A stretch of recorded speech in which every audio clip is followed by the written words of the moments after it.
Il patauge, Jean-Noël Barrot, il patauge sur sa réaction aux 15 milliards d'euros de l'Agence française au développement qui sont dépensés à l'étranger. Il patauge sur ce sujet-là parce qu'il n'a rien dans le sac pour prouver que c'est de l'argent qui finance utilement l'étranger. Je te le rappelle, ces 15 milliards d'euros, c'est financer des petits jardins botaniques en Chine, c'est financer des stations d'épuration à Gaza, c'est financer l'aide à l'agriculture dans des pays étrangers, c'est aussi construire des hôpitaux, par exemple au Bénin. Voilà, tes 15 milliards d'euros, t'es content, tu t'appelles Nicolas, t'as 30 ans, tu payes tes impôts et tu as tes 15 milliards qui partent à l'étranger. On va écouter un petit peu ce qu'il a à dire et comment est-ce qu'il arrive à se justifier sur le fait de griller l'argent des Français comme ça. L'aide publique au développement, c'est aussi utile pour limiter l'impact de l'immigration et de l'immigration irrégulière. Je prends un exemple qui peut surprendre. Oui, il y a de l'aide publique au développement française qui va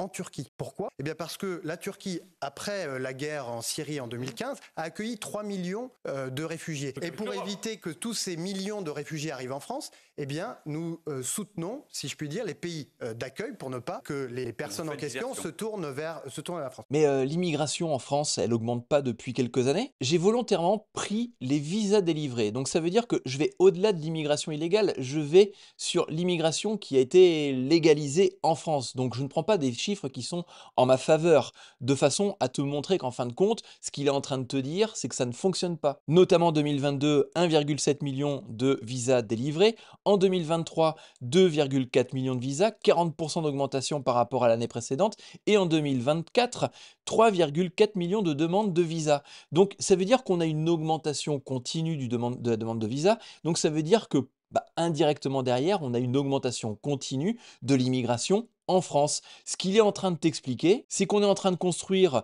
des maisons, qu'on est en train de construire des HLM dans des pays étrangers qui ne finalement fonctionnent pas en termes de réduction de l'immigration, alors que chez nous en France, on a encore des personnes qui dorment sous les ponts, alors que chez nous en France, on a des personnes qui n'ont pas de logements qui sont de bonne qualité. Et on va financer des logements à l'étranger. On va financer tout ça sous le flag de l'immigration, ça va la limiter. Aujourd'hui, si on a autant d'immigration en France, c'est parce qu'on a une mauvaise politique là-dessus. Une personne qui va arriver en France va se poser la question, qu'est-ce que la France peut m'apporter de bien? Des aides sociales, l'aide médicale d'urgence, le fait de pouvoir avoir le RSA, le fait de pouvoir toucher la CAF parce que tu as des enfants, et puis t'as pas travaillé, c'est pas grave. Tu as une retraite de base à peu près d'environ 1000 euros, alors qu'un Français qui cotise pendant 40 ans n'a à peine beaucoup plus. Donc la personne qui arrive en France se dit que la France, c'est un terrain d'accueil qui est idéal, c'est le terrain d'accueil parfait. Si demain tu supprimes toutes ces aides-là, eh bien tu fais des économies, parce que l'immigration illégale en France, c'est 10 milliards d'euros par an. Là, on est à 15 milliards, tu vois. Il nous reste 5 milliards à trouver. Mais t'inquiète pas, on va les trouver dans cette vidéo. Et donc, indirectement, l'immigration va diminuer parce que les gens vont se dire, zut, finalement, il n'y a plus beaucoup d'aides. C'est pas vraiment très bien la France. Il va falloir que je travaille pour pouvoir rester en France, pour pouvoir bénéficier des aides françaises. Et tu as aussi l'Algérie, où par exemple Sarah Knafo avait sourcé le fait qu'on envoyait 9 milliards d'euros d'aide juste pour l'Algérie. Et voilà, tes 15 milliards, moi je te les transforme en économie pour la France. Un, on dépense pas 15 milliards. Deux, on récupère 19 milliards juste pour la France. Mais peut-être qu'il a quelque chose sous le coude qui viserait à prouver que c'est bon pour la France d'avoir ces 15 milliards de financement étranger. Un exemple plus récent, l'épidémie de Mpox qui est apparue en Afrique. Eh bien, notre action, elle vise précisément à en limiter les impacts et éviter qu'elle puisse se propager. Cette problématique-là que l'on a ici, elle est due à quoi? Elle est due à une immigration illégale. Elle est due à des personnes qui se disent qu'en France, elles seront certainement mieux soignées que dans leur propre pays. Eh bien, si tu supprimes justement toutes les aides en France, nous n'aurons pas ce type de problème sanitaire que l'on peut retrouver ici. Alors ouais, tu vas me dire, t'as un gros dégueulasse, tu penses pas au malheur des autres. Mais en France, on ne fait que ça. On ne pense qu'au malheur des autres. On ne pense pas au malheur des Français.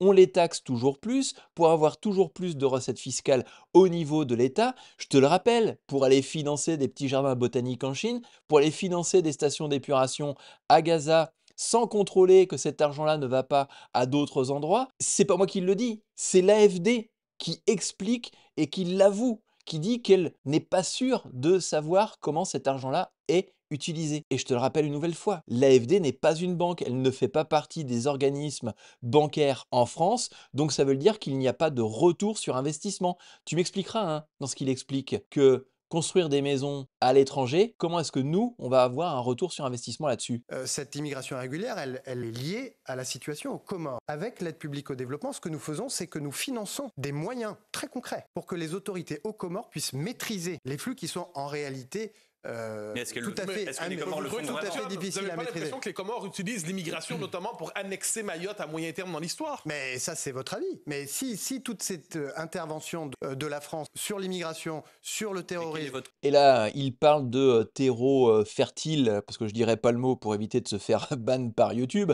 Mais prenons le cas de Mulhouse, ce week-end-ci, précisément où je tourne cette vidéo. Le mec, il se balade en plein centre-ville avec son petit canif en main, pointe un homme, blesse 5 policiers, alors que ce gars-là, c'est un gars qui est reconnu sous OQTF. C'est une personne qu'on a essayé d'envoyer en Algérie une dizaine de fois. L'Algérie ne veut pas de ses racailles, donc elle reste en France. Pourquoi? Dans ces cas-là, on ne prend pas de solution drastique. On reprend par exemple Donald Trump, qui a réglé un problème d'immigration ou de renvoi de personnes dans leur propre pays en l'espace de 2 heures. Augmentation des droits de douane, suppression des visas de complaisance, fouille systématique des personnes qui arrivent en France du pays concerné.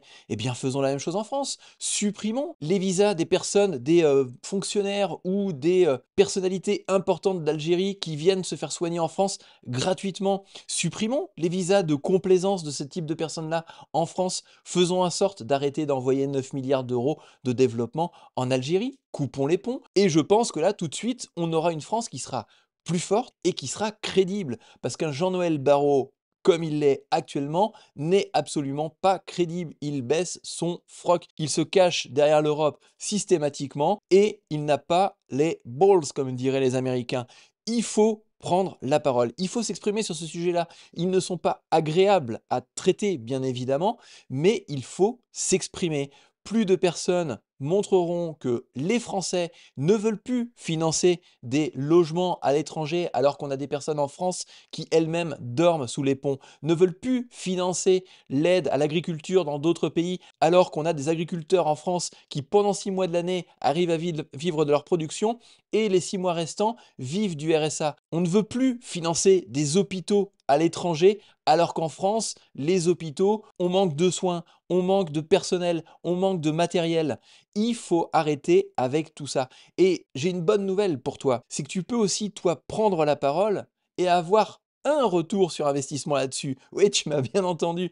Tu peux être rémunéré à t'exprimer comme moi je le suis à m'exprimer sur cette chaîne YouTube. Je t'en ai parlé régulièrement, je t'ai montré mes statistiques régulièrement, mais si tu veux en savoir plus, j'ai créé un canal Telegram où je t'aide à être rémunéré, à t'exprimer sur les sujets qui t'intéressent. Ce qui fait que si tu as un salaire moisi ou si tu n'es pas satisfait de ta situation financière, eh bien tu peux le faire en l'espace de, allez, grand maximum, 1 heure de travail par jour. Alors, à ce stade-là de la vidéo, tu n'as que 2 choses à faire. La première, c'est de t'abonner massivement, parce qu'on l'a prouvé à plusieurs reprises sur cette chaîne YouTube. Les abonnements sont le meilleur encouragement et le vecteur qui permet d'augmenter la viralité des contenus de cette chaîne YouTube.